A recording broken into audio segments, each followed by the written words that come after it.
got a lot of new names and faces. So I mean, there's just a lot of good energy. I mean, usually when you've got young kids, they're full of energy. They're excited to get things going. Everything's new to them, so every day they kind of bring a little bit more energy, I think. But this is a talented team. I mean, that's the one thing is the younger kids are talented. I think we've got a good nucleus of older guys that are back that have the talent. What I'm looking for is to see if they have that edge every day, and then if you're going to compete for a championship, you've got to be consistent throughout the whole year. And an older team, I think, brings that consistency, and so we'll find out how mature these guys are, if they're going to be able to bring it every day.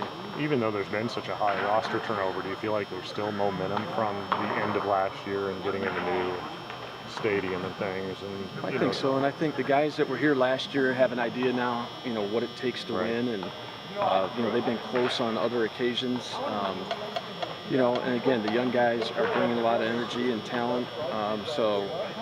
If we can put those two components together, I like this group. I think that they're very competitive, and as an offensive coach, I'm looking through the lineup and I'm having a hard time getting everybody in the lineup that I want to, and that's a good problem. So again, we're going to have a little bit more dips and valleys maybe with the younger groups, and you just got to hope that those dips and valleys aren't too deep.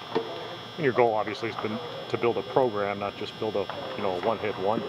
But do you feel like you've done that to the point where you can have years like last year and be able to bring a bunch of new guys in and be able to still send a team out there that can compete? Well, we'll see. I mean, obviously, in your worst year, you probably are talking about finishing 5 or 6 in the league and still making the Big Ten tournament, but not having a bye to help you through. So, I think we'll compete this year, and I think that the early season schedule is going to be tough, and I think that'll help prepare us for the Big Ten. And we've got some. I mean, there's some tough guys in this group. So, but the expectation is there, and so I think anytime that expectation is high, again, there's not going to be any pressure on the outside, just because our expectation is going to be a little bit higher than I think what everybody else is even expecting of us this year. So, just you lean on those few veterans that you have to send out there in the lineup every day and sort of let those guys lead a little bit. No doubt. I mean, Talbot right now, I mean, it's his time to be that main guy. I mean, he's been a very important part of our club the last few years, but here's his chance now to be a leadoff guy and an everyday leadoff guy.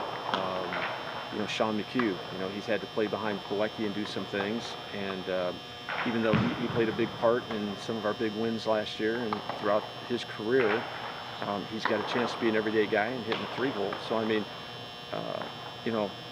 I've always said that the returning guys, it's a time for some of these guys to step up, and it's for the new guys, it's a chance for some of these guys to step in.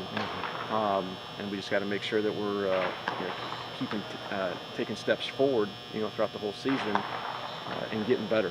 We'll go down south, like I said, and play some really good teams to begin the season, and we'll find out our deficiencies and be able to come back up and hopefully fix and correct them, and definitely be ready for Big Ten. Is it going to help some of the guys like Oliver and Craig and some of those guys who played a little bit last year, but not a whole lot? But did that a little bit of experience they got last year? Is it going to help those guys out? Well, absolutely. And anytime an Oliver can play behind a David Miller and Brandon Craig can play behind Eric Charles, I mean, they've got to get better. Just by being around them, even if they're not playing and getting a whole lot of game experience. Those two also went out in the summer and played together in the summer league. So, and they won. They won a championship in the summer and did a good job. But they, they're going to be again important parts of our club. But I've been around last year and been through it. I think that they understand what it takes, and again, we just got to hope that those valleys aren't too low, and we're going to have some bad days, but we got to be able to bounce back and not let a series get away from us or a whole week get away from us. Right. Where do you think the strength is? Is it somewhere in the lineup? Is it top of the pitching staff? Just where do you feel like you're really going to be able to? I like our starting pitching, even though we lost Hayes and Breedlove out of that group, and then Potko really. So we've lost our 3 top starters out of last year's rotation. But you've got Brad Schreiber that's back, that's got Big Ten experience, and he's got some velocity, and I think he's learned how to pitch a little bit too now coming back. His repertoire is a little bit more full, and then you've got Kyle Wood, another guy that was out last year. I think people will tend to forget that we did what we were able to do last year without Schreiber and Wood, who are going to be probably our top 2 pitchers this year. So, and then a very talented pitcher in Jordan Minch and Robert Raymer back. So I mean, there's 4 quality guys right there. The tough part is replacing a Blake Mascarello and a Nick Wickren. But we knew Mascarello was capable of doing what he did last year. But going into the season, he was 3-7 with 1 career save, and he went 8-1 with 4 saves. So it's a chance for somebody to step up. Now I don't know that one person's going to fulfill all of that, but we can piece that together, and then have a couple of guys maybe step up at the end of the ball game. I like our pitching staff, and I think our defense will be very sound. Sean McHugh is probably our best defensive catcher in some ways, but he's going to play third, and he's pretty good at third base, so I think that helps solidify that a little bit. Hard to replace Miller and Charles, but Craig's very talented. Oliver's got the skill. He may not be as consistent as Miller at this point, but offensively he brings a lot. And first base, I feel very confident with what we're going to be able to do there. So, pitching and defense, if they're strong, it'll keep us in ball games, and you got to find a way to get that timely hit. What are you thinking in the outfield? Where will Talbot move over to Talbot center? will move to center. He will move to center. Connor Hudnall will play one of the corners. He could play either one, and he'll be a steady guy. He led our team in hitting in the fall, and he's just a very steady player. And then our third outfielder could be Kyle Wood when he's not pitching.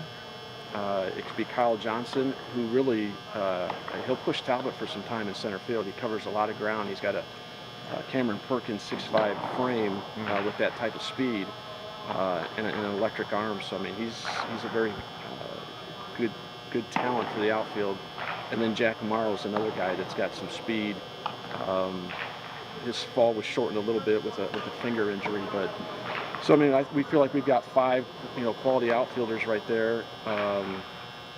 And Cody Strong plays a good utility where he can bounce around and he can go out to the outfield as well. So, but yeah, Talbot will be in center field for us to start. Without McHugh behiund the plate, who are you looking at back there? It's gonna be 2 freshmen. And so you go from Plawecki to a couple freshmen. Well, and the last freshman that came through did a good job for us. So Jack Picciotti, again, a left-handed hitter, doesn't strike out much, and he's a battler. He's a fighter. Right now, he's probably a little bit ahead of Josh Estel on the defensive side, but Josh Estel's carrying a big stick as well. So they will share those duties and will DH a little bit.